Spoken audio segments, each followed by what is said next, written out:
Сьогодні ми знаходимося в самому серці Берліна, на знаменитому музейному острові, де височіє одна з найвеличніших святинь Німеччини – Берлінський кафедральний собор.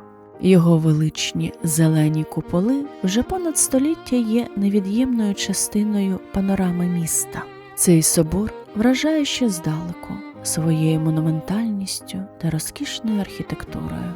І хоча Берлін відомий багатьма історичними церквами, саме цей храм вважається одним із найкрасивіших і найвпізнаваніших. Берлінський собор був зведений у 1894-1905 роках за наказом кайзера Вільгельма II.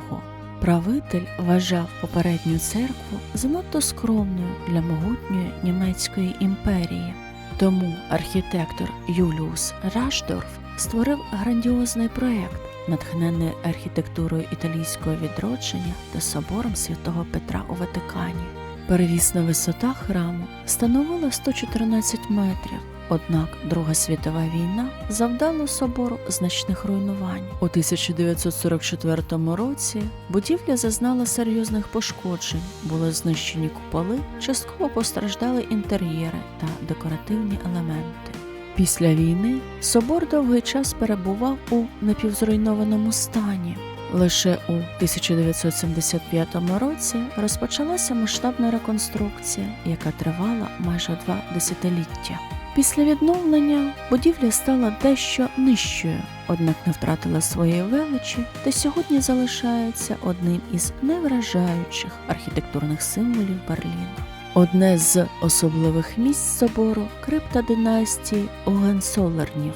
Саме тут спочивають представники королівської та імператорської родини, які протягом століть відігравали важливу роль в історії Пруссії та Німеччини. У крипті знаходиться 94 саркофаги, що робить її однією з найбільших династичних усипальниць Європи. Прогулюючись серед цих історичних поховань, особливо відчуваєш плин часу та масштаб європейської історії. Поховання охоплюють період від кінця 16 до початку 20 століття. Крипта є унікальним музеєм підземного поховального мистецтва за останні 500 років. Тут представлені труни та саркофаги з металу, каменю, дерева, декоровані оксамитом, парчею, позолотою та витонченою різьбою, що відображають усі стилі від пізньої готики до необарокко.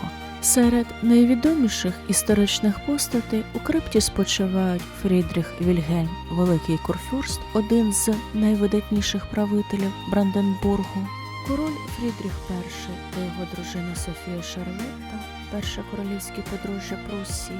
Їхні розкішні барокові саркофаги, створені за проектом Андреаса Шлюттера, є справжніми шедеврами та виставлені безпосередньо в головному залі собору. Королева Єлизавета Крістіна, дружина Фрідріха Великого.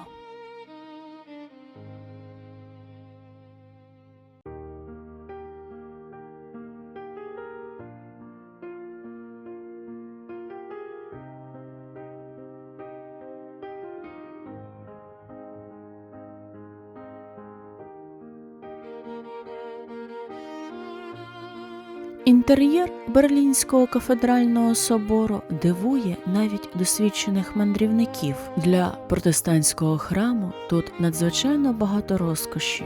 Мармурові колони, позолочений центральний вівтар, витончені різьблені елементи та неймовірні вітражі, що зображують сцени з Нового Завіту. Купольний розпис присвячений нагірній проповіді Ісуса Христа. Піднімаючи голову вгору, відвідувачі можуть годинами розглядати численні художні деталі та мозаїки. Особливу увагу привертає орган собору, справжній шедевр музичного мистецтва.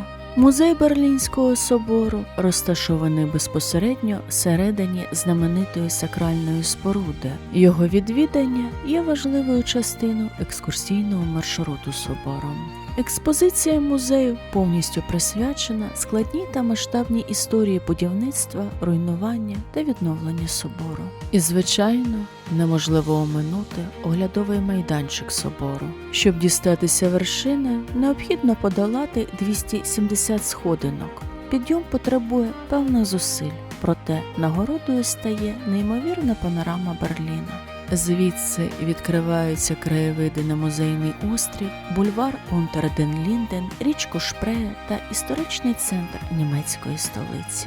Берлінський кафедральний собор – це не лише визначна архітектурна пам'ятка, це місце, де переплітаються історія, мистецтво, музика та духовна спадщина Європи. Відвідуючи цей храм, розумієш, чому він став одним із символів Берліна та справжньою окрасою музейного острова. Якщо ви будете у Берліні, обов'язково завітайте сюди, зайдіть всередину, послухайте звучання органу та підніміться до купола. Адже саме такі місця дозволяють не просто побачити місто, а й відчути його історію та душу. Якщо вам сподобалось це відео, підтримайте його вподобайкою та підписуйтесь на канал. Попереду ще багато захопливих подорожей і цікавих історичних відкриттів.